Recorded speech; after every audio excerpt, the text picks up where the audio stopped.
Hi!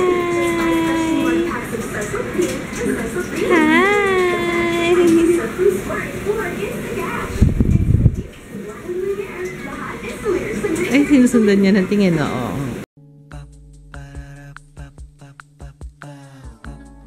This is my family. Good morning! Papaaraw ulit si June. Yan, unahin mo muna yung ano. Okay lang kaya yung face naka tutok. Baka yung eyes niya. Oh no! Bold! Hindi na namin nilagyan ng diaper eh.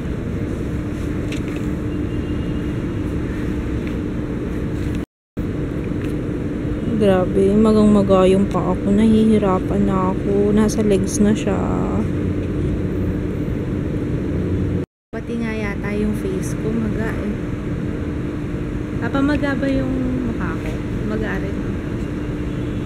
Pati ko maga eh. Ano? Hindi masabi kasi dati pang maga. Mahaba siya eh. Naliliitan si Kit. Sabi ko mahaba eh.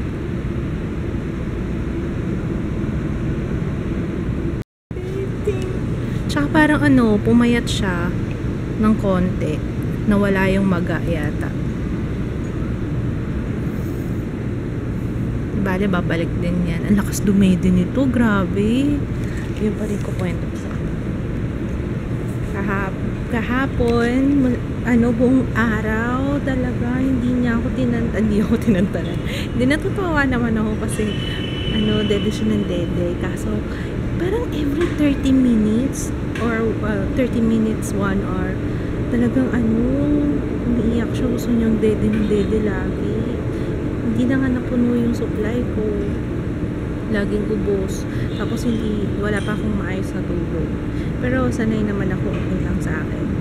Yun nga lang, ang pinoproblema ko yung manas ko dahil nga hindi na ako nakakatulog ng matagal. Hindi ko ma-elevate yung paa ko ng matagal. Kaya pag pinapadede ko naman siya, nakaupo, ang hirap itaas ng paa kasi nga syempre yung tahi ko, ang daming complications. Ang hirap. Ang hirap talaga. Pero sana ngayon medyo madali-dali na lang. Lakas ng lumede talaga. Baka nag-growth, ano siya, growth spurt. Nag-growth spurt. Ano, yung lalaki, kailangan niya ng ano, kailangan niyang kumain ng kumain. Ang galing nga eh, kasi nadadaganan ko lang yung boobies ko lumalabas, tumatagas. So, ibig sabihin, okay na yung supply ko ng milk. Kailangan maintain ko na lang yung pag-feed ko kay Joe. Ayun, natutuwa nga si ate kasi tinanong ni ate, anong binili ko daw na gatas? Kasi nang dati bumili akong gatas. Wala, ano ko lang, gatas ko lang. So, talaga, very good. Kasi exclusive talaga, bala ko. Exclusive breastfeeding. Kasi si Gianna, nag-breastfeed si ate pero mixed. Nag-enjoy naman pala siya eh. Naano na yung yellow, yung sa face na lang ang medyo kitang-kita yung paninilaw. Pero yung sa body, okay na. Dapat naglalakad-lakad din pala ako para yung gumalaw-galaw yung fluids sa aking paa.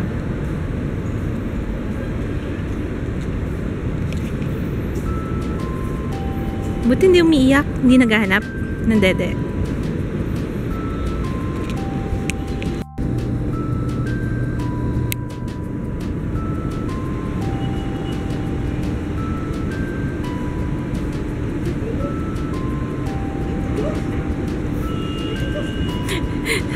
Ba't mo naglalaroan?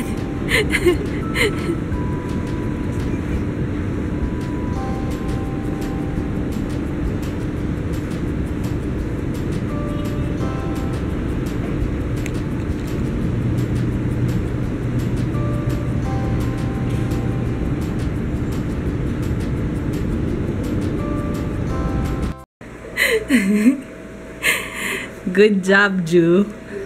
Good job. Ayaw niya kasi iyak na iyak si Ju. Hindi ko pinapansin, bala siya. Hindi siya marunong mag-soothe ng baby. Ayan, tinaihan tuloy siya. Ay, naka. No. Solved na yan eh. Sabi yan. That's what you get, Papa. Fresh ng baby. Bagong goli. Bagong goli. Say hi. Hi. Fresh na? Fresh na, baby?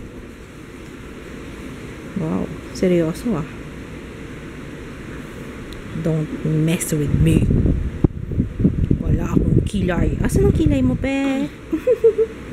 Alika na. Milk ka na. Milk na. Tulog na yung alaga ko. Makakaligo na ako.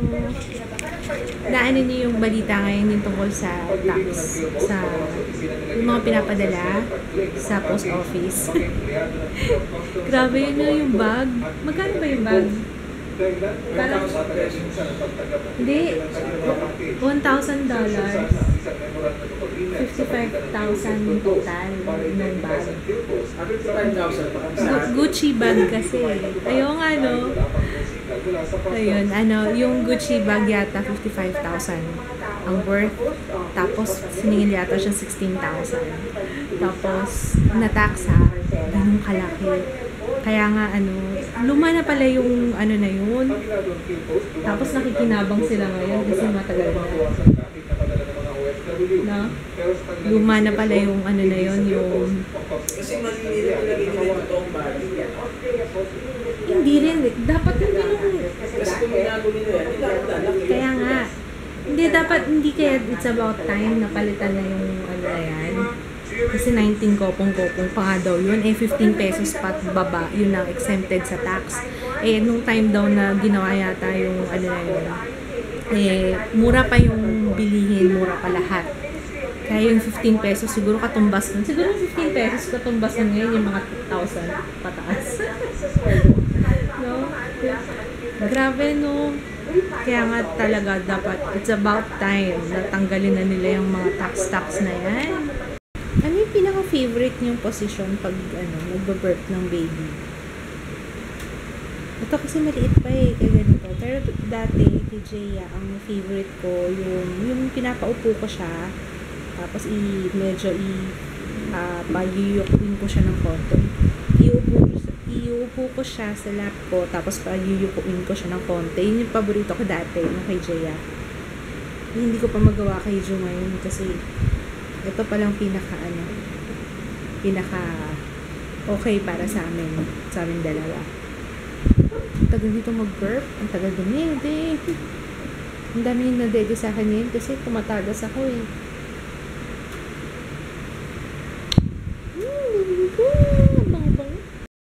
For lunch, bumili lang si Kits ng ano to, love? Yeah, ito dinuguan, tapos ano itong dalawa?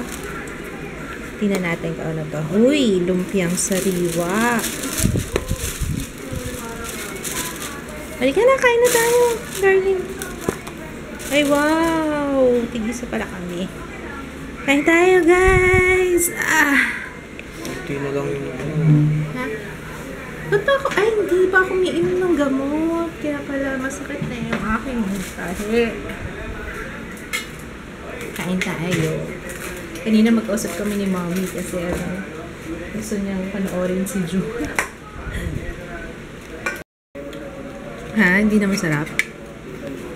Hindi na masarap? Sabi ni Kits. Ito, kain tayo, guys. Bawang ba yun? Ay, walang bawang? Bakit? Konti lang. Mabitin yung bawang. Kain tayo.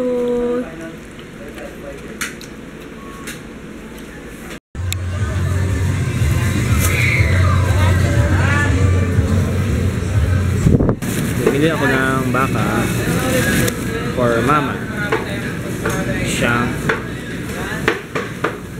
and cubes.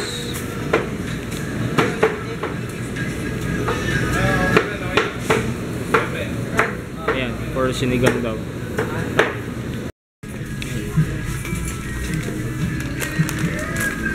Ito pinapabili ni Mama. Cornflakes. Red Bull sa akin. Wow, napatulog ni ate. Ay, hindi. Ay, wow. Kinakantahan pala ni ate. Ang baby. Naku, pag narinig ako nito, dede na naman hahanapin ito.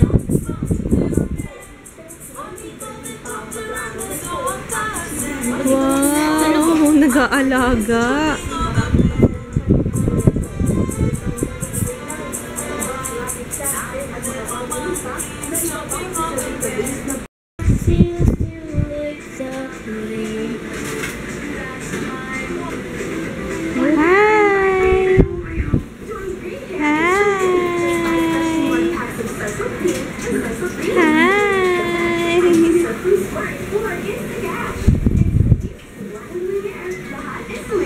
Ay, sinusundan niya ng tingin, oo.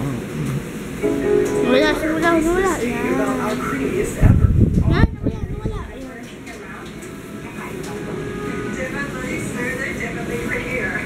Ano bilis pizza? Oh, yung adobo.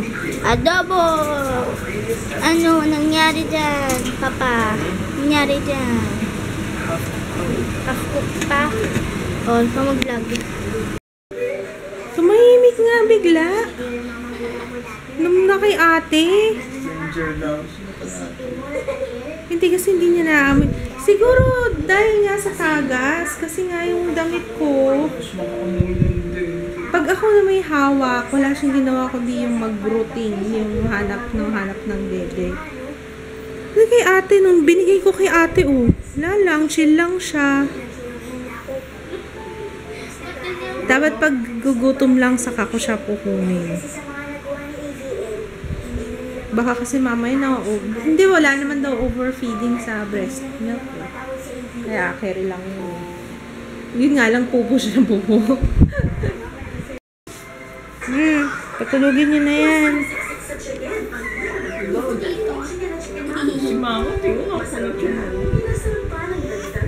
Ang ingay nyo kasi.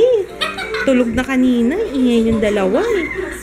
At then, isuot pala ni Ju, oh. Galing to kay Tita Ems. Don't make me cry. Oh, don't make me cry daw. Kayong dalawa, oh. Grabe, talaga. Wala akong masabi sa lakas ng dumede. Parang natutuyok na ako. Pero hindi, actually, manas pa lang. Ang lakas-lakas dumede. Hindi na ako makatayo dun sa upuan. Kasi after 30 minutes, tinanong ko nga si Ate Joyce kung normal lang ba yun. Na, wala pang isang oras. Maghahanap na naman siya ng Pero, okay lang naman. Hindi naman daw yung hindi siya kagaya ng formula milk na hindi pwedeng masukubrahan. Ayun.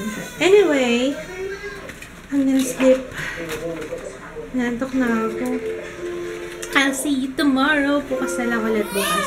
Mag-upload ako ng vlog. Ngayon kasi hindi ako nakapag-upload. Ang last na upload ko is yung birth vlog ni Ju. Kasi thank you sa lahat ng comments nyo. Nagbasa ako ng comments kanina. Maraming salamat. Ang dami daw naiyak. Nakaka-touch daw. Salamat. Na-enjoy niyo yung video. Tsaka, thank you din sa mga greetings. Anyway, good night na guys.